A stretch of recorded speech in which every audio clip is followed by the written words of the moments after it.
নতুন বিয়ে করা বউকে নিয়ে আজ প্রথম শ্বশুরবাড়ি যাওয়ার জন্য রেডি হচ্ছি। এমন সময় কেউ একজন ফোন করে বলল, মুন্না সাহেব শ্বশুরবাড়ি যাচ্ছেন, ভালো কথা, ওনার আগের ঘরে ছোট্ট মেয়ের জন্য কিছু নিয়ে যাবেন। কথাটা শুনে আমি চমকে উঠি। কে আপনি? কোথা থেকে বলছেন? আর আমার স্ত্রীর আগে বিয়ে হয়েছে বা সে ঘরে একটা মেয়ে আছে, এইসব আপনি জানেন কিভাবে? ভাই, পাত্রীপক্ষ বিষয়টি আপনাদের কাছ থেকে হাইড করে একটা তালাকপ্রাপ্ত সিঙ্গেল মাদারকে আপনার গলায় ঝুলিয়েছে। কি বলছেন এসব? আপনি কে? বলতে না বলতেই অপর প্রান্ত থেকে মোবাইলের লাইনটা কেটে দিল। Hello hello hello. লোকটা এসব কি বলল? ইভা কি তাহলে আমার সাথে চিট করেছে? আমাদের বিয়েটা তো পারিবারিকভাবে হয়েছে, আমার ফ্যামিলির সবাই তো খোঁজ খবর নিয়েই বিয়েটা করিয়েছে। তাহলে কি আমার শ্বশুর শাশুড়ি বিষয়টা হাইড করে গেছেন? এত বড় প্রতারণা ওরা আমার সাথে করতে পারলো? এমন সময় ইভা রেডি হয়ে রুমে আসলো। এই, তুমি কি রেডি?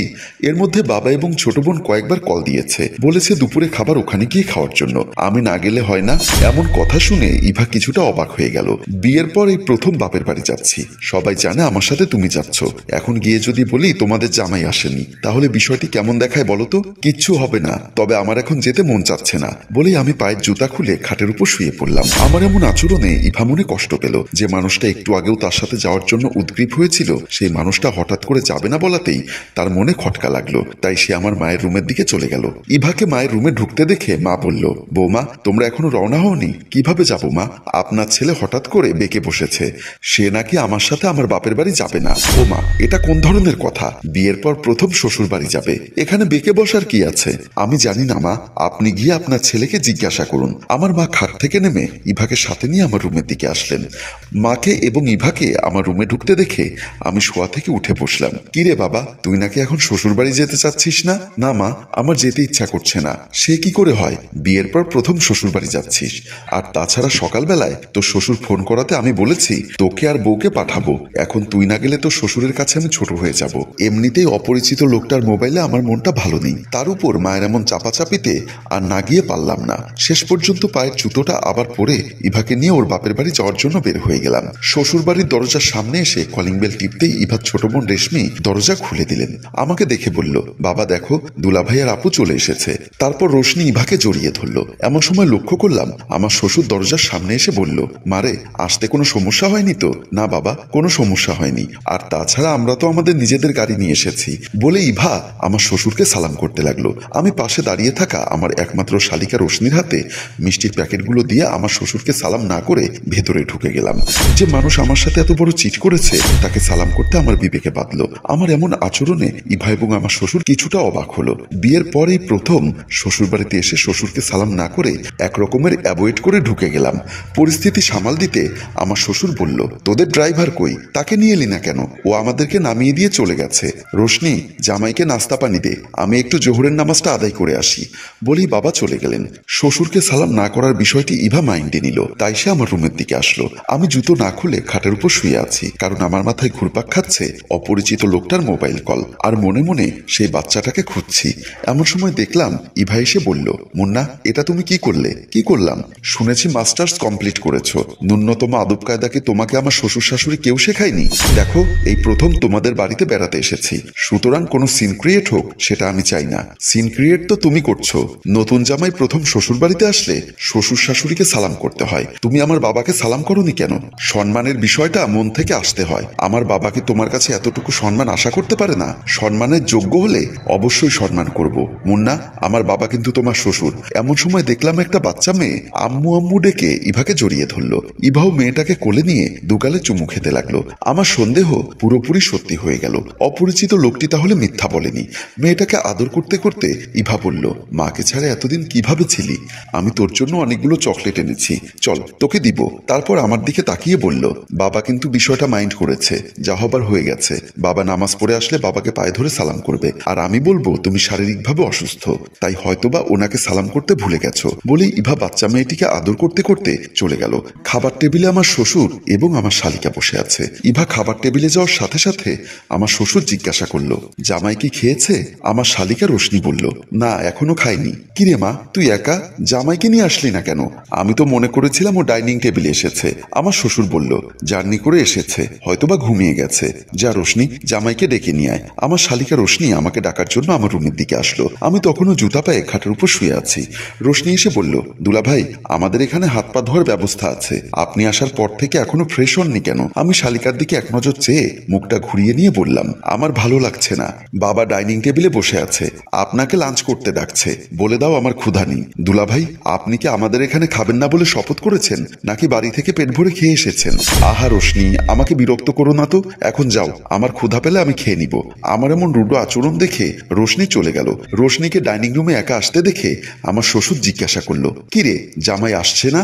ওনার নাকি ক্ষুধা নেই। কি বলিস? সেই সকালবেলা ওদের বাসা থেকে এসেছে। ক্ষুধা নেই মানে? তোরা কি জামাইকে ভারী নাস্তা দিয়েছিলি যে এখন ভাত খেতে পারছে না? আমি বেলের শরবত, ডাবের জল আর কয়েক রকমের নাস্তা দিয়েছিলাম, কিন্তু দুলাভাই ওগুলো কিছু ছুঁয়েও দেখেনি। কথাগুলো শুনে বাবাকে কিছুটা চিন্তিত দেখে ইভা বলল, আচ্ছা রোশনি, তুই খাবার টেবিলে খাবার নিয়ে আয়, আমি গিয়ে দেখছি। বলে ইভা আমার রুমের দিকে চলে আসলো। ইভাকে দেখে আমি ঘাড় ঘুরিয়ে ওপাশ হয়ে রইলাম। আচ্ছা মুন্না, তোমার কি হয়েছে? তুমি এমন বিহেভ করছো কেন? আমি কথার কোনো জবাব দিলাম না, ওপাশ হয়ে শুয়ে রইলাম। তুমি কি বাপের বাড়িতে আমাকে অপমান করার জন্য এনেছো?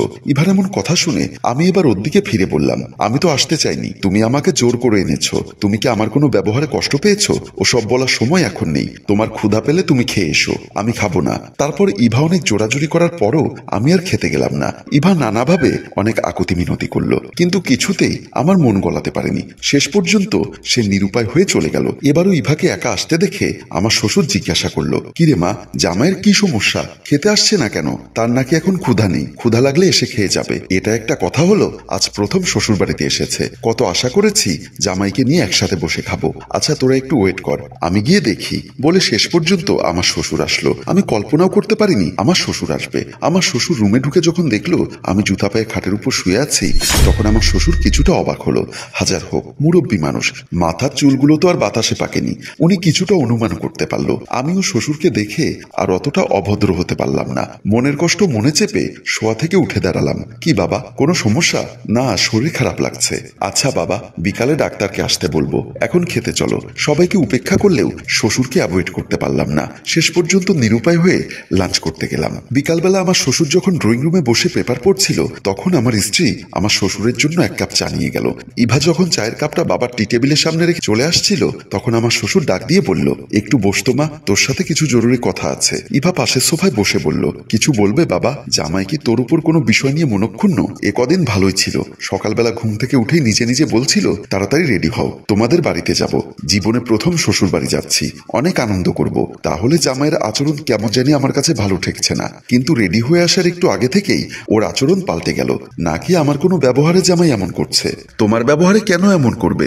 আমি তো তোর বিয়েতে ওনাদের যা যা চাওয়া ছিল এর চাইতে বেশি করার চেষ্টা করেছি। আমার যতটুকু সাধ্য ছিল আমি সবটাই করেছি। আচ্ছা, তোর শাশুড়ি তোর সাথে কেমন ব্যবহার করে? বাবা, আমার শাশুড়ি শ্বশুর বাড়ি কিংবা আমার জামাই নিয়ে কোনো অভিযোগ নেই। বললাম না, এতদিন আমার সাথে খুবই ভালো আচরণ করেছে, কিন্তু এখানে আসার একটু আগ মুহূর্ত থেকে ও কেমন জানি বদলে গেল। তাহলে হয়তো বা শরীর খারাপ, এজন্য এমন করছে। বাদ দেও সব, বিকালে আমি ডাক্তারকে আসতে বলবো।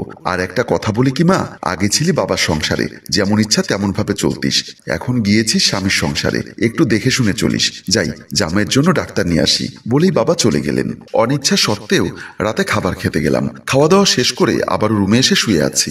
বলতে গেলে শ্বশুর বাড়িতে আসার পর থেকে আমি এই রুমটা থেকে আর বের হইনি। আমার শুধু কানে বাজছে সেই লোকটার কথা, আর মনে হতে লাগলো ইভা আমার সাথে এত বড় প্রতারণা কিভাবে করতে পারলো। আমার শাশুড়ি বা কেমন মানুষ, ওনার বিবাহিত মেয়েকে অবিবাহিত বলে, আবার আমার সাথে বিয়ে দিয়ে দিল। লোকটার কথা প্রথমে আমি বিশ্বাস না করলেও এই বাড়িতে আসার পরে ছোট্ট বাচ্চাটিকে দেখার পর থেকে আমি 100% শিওর হয়ে গেলাম লোকটা সত্য বলেছে। তখন দেখলাম ইভা ওর মেয়েটিকে নিয়ে আবারও রুমে আসলো। মুন্না, তুমি একটু ওইদিকে চেপে শোও। ইভার কথা শুনে আমি রেগে গিয়ে বললাম, কেন ওইদিকে চেপে শুতে হবে কেন?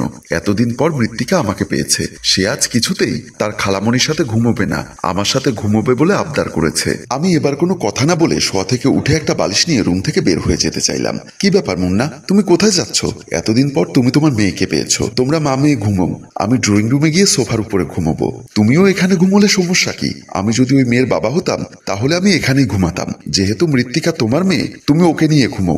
আমার মেয়ে মানে? তুমি কি অস্বীকার করতে পারো আমার সাথে বিয়ে হওয়ার আগে তুমি অন্য কারোর সাথে সংসার করে এই মৃত্তিকাকে জন্ম দাওনি? এই মৃত্তিকা তোমার আগের সংসারের মেয়ে নয়? আমার কথাগুলো শুনে ইভা চমকে উঠল। হ্যালো ভিউয়ার্স, ইভা এখন সত্যের মুখোমুখি হলো। আর কিভাবেই বা মুন্নাকে তার অতীতের ঘটনাগুলো বলবে তা জানতে হলে আপনাদেরকে অপেক্ষা করতে হবে আগামী পর্বের জন্য। আর অবশ্যই কমেন্ট বক্সে গিয়ে লিখতে হবে দ্বিতীয় পর্ব চাই। তাহলে আমরা আপনার মূল্যবান মতামতকে প্রাধান্য দিয়ে খুব শীঘ্রই এই পেজে আগামী পর্ব নিয়ে হাজির হব। গল্পটি ভালো লাগলে এক্ষুনি শেয়ার করে দেওয়ার জন্য অনুরোধ রইল। ধন্যবাদ।